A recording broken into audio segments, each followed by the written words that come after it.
കൊല്ലത്തൊരു പാലം കരതൊടാൻ പോകുന്നു എന്ന വാർത്തയിലേക്കാണ് ഇനി.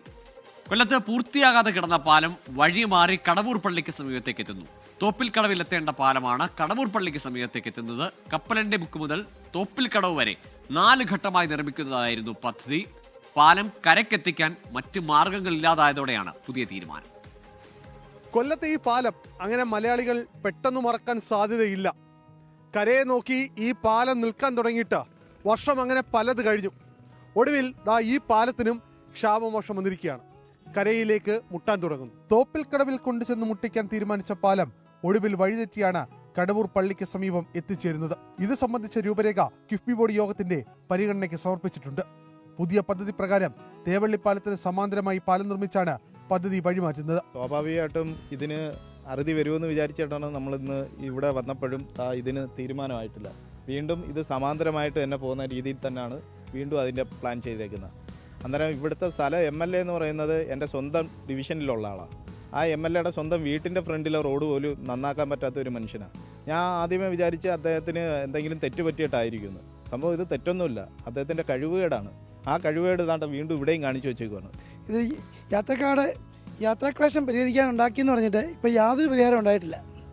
ഇതുകൊണ്ട് പൈസ നേട്ടമെന്നല്ലാതെ നാട്ടുകാർക്ക് 5 പൈസ പ്രയോജനം ഉണ്ടാകത്തില്ല. കളക്ടറേറ്റ് ഉൾപ്പെടെ കൊല്ലം നഗരത്തിലെ പ്രധാന കേന്ദ്രങ്ങളിലെ ഗതാഗതക്കുരുക്ക് ഒഴിവാക്കുക എന്ന ലക്ഷ്യത്തോടെ കോടികൾ ചിലവഴിച്ച് നിർമ്മിച്ച പദ്ധതി ഇതോടെ പാളും. കപ്പലണ്ടി മുക്ക് മുതൽ തോപ്പിൽ കടവ് വരെ 4 ഘട്ടമായി നിർമ്മിക്കാനായിരുന്നു പദ്ധതി. ഇതിൽ ഓലയക്കടവ് വരെയുള്ള 3 ഘട്ടവും പൂർത്തിയായപ്പോഴാണ് പദ്ധതി തന്നെ വഴിതിരിച്ചു വിടുന്നത്.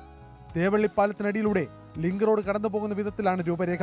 ഇതിന് കിഫ്ബി 195 കോടി രൂപ അനുവദിക്കുകയും ചെയ്തിരുന്നു. തേവള്ളിപ്പാലത്തിന്റെ അടിയിലൂടെ കടന്നു പോകുന്നതിനുള്ള സാങ്കേതിക കാരണങ്ങൾ ഉന്നയിച്ചാണ് 75 കോടി ചെലവിൽ വഴിമാറ്റൽ പദ്ധതി തയ്യാറാക്കിയത്. ഇപ്പോൾ ഈ റോഡ് എവിടെ കൊണ്ട് കയറ്റണോ എവിടെ കൊണ്ട് സംയോജിപ്പിക്കണോ എന്ന് ഇവിടെ ഉദ്യോഗസ്ഥർക്ക് പോലും അറിയത്തില്ല. യഥാർത്ഥത്തിൽ ഒരു കഴിവുകെട്ട ഭരണകൂടത്തിൻ്റെ ഒരു തെളിവായിട്ട് സ്മാരകം പോലെ ഇപ്പോൾ ഈ ലിങ്ക് റോഡ് നിൽക്കുക. ഉദ്യോഗസ്ഥർക്ക് ഈ ലിങ്ക് റോഡ് എവിടെ കൊണ്ട് സംയോജിപ്പിക്കണം അറിയാൻ മേത്തൊരു അവസ്ഥയിലാണ്. ഞങ്ങൾ എന്ത് ചെയ്യണം? ഞങ്ങൾ നാട്ടുകാരെന്താ ചെയ്യേണ്ടത്? ഞങ്ങൾക്ക് ഇതിനൊരു പരിഹാരം കണ്ടേ പറ്റൂ. ഒരു പാലത്തിൻ്റെ അടിയിൽ കൂടെ ഒരു പാലം.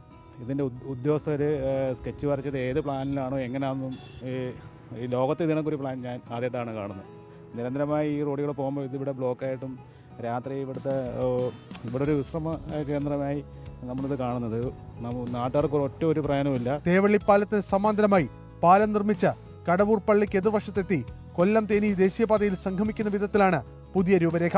ഇതുമൂലം നഗരത്തിലെ ഗതാഗതക്കുരുക്ക് ഒഴിവാക്കുക എന്ന ലക്ഷ്യം തകിടം മറിയും. മാത്രമല്ല കാര്യമായ പ്രയോജനം ഉണ്ടാവുകയുമില്ല.